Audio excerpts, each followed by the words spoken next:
Good morning, মই আছোঁ কাজিৰঙাত আৰু আপোনালোক চাই আছে আৰু আমি গৈ আছোঁ কাজিৰঙাৰ ৩৭ নম্বৰ ৰাষ্ট্ৰীয় ঘাইপথৰ কাষেৰে আৰু আমাৰ লগত বহুকেইটা হাতী আছে আৰু মই উঠিছোঁ লক্ষী হাতীৰ পিঠিত আৰু চলাই আছে সৰু ভাইটি এটাই আৰু আমাৰ হাতীৰ ৮-১০ জনীয়া টিম এটা আছে। আমি একেলগে গৈ আছোঁ পাহাৰত হাতী চৰাবলৈ আৰু আপোনালোকে চাই থাকক আমি পাহাৰত কেনেকৈ হাতী লৈ যাওঁ আৰু আমাৰ হাতীবিলাক নহ'লেও ৮-১০টা মান একেলগে হ'ব। আমি একদম দল বান্ধি গৈ আছোঁ আৰু কি হয় আমাৰ হাতীৰ ভিতৰত যিবিলাক সৰু সৰু হাতী আছে এইবিলাক মানে চবৰ আগত যাব বিচাৰে। সিহঁত মানে এই মানুহৰ নিচিনা ধৰক একেলগে ৮-১০টা মানুহ একেলগে যেনেকৈ ফূৰ্তি এটা মনত ভাৱ হয়, সিহঁতে তেনেকৈ ফূৰ্তি আনন্দ কৰে। সেইবুলি কোন কাৰ আগত যায় তেনেকৈ কৰিছে চাক দৌৰাৰ নিচিনা গৈ আছে আৰু গাড়ীবিলাকে চাই আছে কি হ'ল এনেকৈ হাতীবিলাক দৌৰি গৈ আছে, কিন্তু একো নাই, আমিও দৌৰোৱা নাই, আমি খেদোৱা নাই হাতী নিজেই গৈ আছে তেনেকৈ। সিহঁতো ভাল পায় ন, এনে দিনটো একেলগে 10-12টা হাতী একেলগে থাকিব, ফুৰিব ঘূৰিব খাব তেনেকুৱা। আৰু আহি আমি পাহাৰৰ ওপৰত পালোঁ আৰু সেইফালে গণেশ দাই চামেলিক লাহে লাহে পাহাৰত উঠাই আছে আৰু পাহাৰত বহুত ওপৰত আহিলোঁ, কিন্তু এইটো ওপৰত একোৱেই নহয়। ইয়াতকৈ আৰু বহুত ওপৰত জংঘলী হাতীবিলাক থাকে, মখনা হাতী, দঁতাল হাতী, ডাঙৰ ডাঙৰ হাতীবিলাক থাকে আৰু আমাৰ হাতী কেতিয়াবা মাৰেও খেদেও।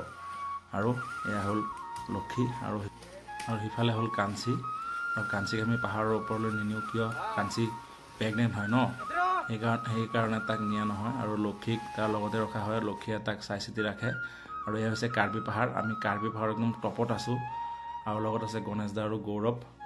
আৰু এয়া চাক কাজিৰঙা ৰাষ্ট্ৰীয় উদ্যান আৰু ৰাষ্ট্ৰীয় উদ্যানৰ মাজ বুকুৰে বৈ গৈছে মহাবাহু ব্ৰহ্মপুত্ৰ।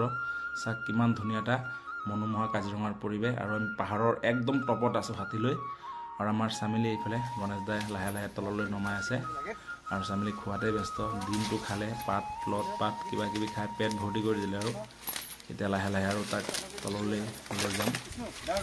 আৰু এইফালে আমাৰ লক্ষী হাতীক যতীনে গা চাফা কৰি আছে আৰু লক্ষী এইফালে প্ৰায় চাফা হ'লেই আৰু এইফালে কাঞ্চী আৰু দুইজনক একেলগে ৰখা হয় আৰু চাক কাঞ্চীও এইফালে আৰু উঠিব এতিয়া হ'লেই, কাঞ্চীও হ'ল আৰু আমি তেনেকেই পাহাৰত হাতীক লৈ যাওঁ।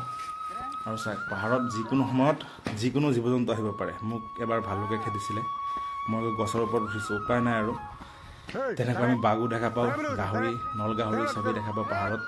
আৰু সেয়া হ'ল লক্ষী আৰু যতীন ব্যস্ত নিজৰ কামত আৰু এইফালে হ'ল মইনা হাতী ৰেডি, সি তললৈ গৈ আছে আৰু লগত আছোঁ মই আৰু মইনা হাতী হোজাই নে লংকা সিফালৰে হাতী হ'ব, ডবকাৰ হাতী চৰি।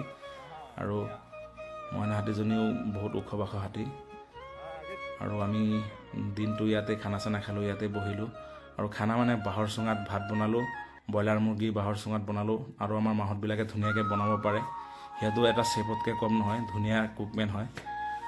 আৰু এয়া ইফালে মইনাই ধুনীয়াকৈ নমস্কাৰ দিছে আপোনালোকক, চাওক ওপৰত আছে বিনোদ, এইবিলাক আৰু মোৰ বন্ধুই ক'বলৈ গ'লে, মোক বহুত সিহঁতে মৰম কৰে আৰু মই সিহঁতৰ কাৰণে আৰু যিকোনো কিবা কৰি দিব পাৰোঁ আৰু তেনেকুৱা মোৰ লগত ভাল এটা ফ্ৰেণ্ডলি আছে। আৰু সেই পিছফালে আছে সেইটো হ'ল মাটিমালা গুৱাহাটীৰ হাতী। আমাৰ কাজিৰঙাত বহুত হাতী আহে, গোটেই অসমৰ হাতী আহে ক'বলৈ গ'লে কাজিৰঙাত এলিফেণ্ট চাফাৰী কৰিবলৈ। আৰু আপোনালোকো আহক আমাৰ লগত, এনেকুৱা এটা পৰিৱেশ আপোনালোক কিবা এটা ফিলিং লৈ যাওক কাজিৰঙাৰ, ইমান ভাল এটা মনোমোহা পৰিৱেশত আমি থাকোঁ, কেনেকৈ পাৰ কৰোঁ সময়বিলাক। চাওক এয়া হ'ল কাৰ্বি পাহাৰৰ একদম ওপৰত আৰু মাটিমালাই এতিয়া পাত খাই আছে, তাই চাগে খোৱা অলপ কম হ'ল নেকি। আৰু এইফালে তৰা হাতীক নমাই আছে বাবুৱে, সেইটো কামপুৰৰ হাতী হয়, খুব স্পীডত ৰানিং খুব ভাল হাতীজনী, একদম পাহাৰত য'ত ত'ত বগাই ফুৰে তেনেকুৱা, কম বৈ সেইটো। আৰু তেনেকৈ কৰি মই আৰু ধনক লৈ একদম পাহাৰৰ তললৈ আহি গ'লোঁ, এইটো হাতী খুলি আহি পালোঁ আৰু আমি তেনেকৈ গৈ থাকিম শাৰী পাতি আকৌ আগৰ নিচিনা। এয়া হ'ল ধনবৰ হাতী, বহুত দঁতাল বহুত ডাঙৰ হাতী আৰু এনেকৈ আহি আমি আৰু এতিয়া হাতী খুলি পালোঁ, এতিয়া বুঢ়ীমাই মন্দিৰ পামেই আৰু লাহে লাহে এনেকৈ গৈ আছোঁ শাৰী পাতি লাইনত আৰু আমাৰ হাতী গোটেইকেইটা লাইনত গৈ আছে, মানুহবিলাকে চাই আছে গাড়ীৰ পৰা আৰু হাতীৰ ওপৰৰ পৰা চাওকচোন গাড়ীবিলাক কিমান সৰু সৰু লাগে দেখাত। আৰু এইটো চাইছে কাজিৰঙাৰ বোৰ্ড হয়, ধুনীয়াকৈ এনিমেল কৰিডৰ বুলি লিখা আছে আৰু আমি এনেকৈ গৈ এতিয়া কেম্প পাম। চাক হাতীৰ পিঠিৰ পৰা চাক ট্ৰেভেলাৰ গাড়ীটো কিমান সৰু দেখায় হয়নে নাই, এনেকুৱা হাতী আমাৰ হাতীটো বহুত ডাঙৰটো, সেইকাৰণে নমস্কাৰ ইয়াতে থাকা।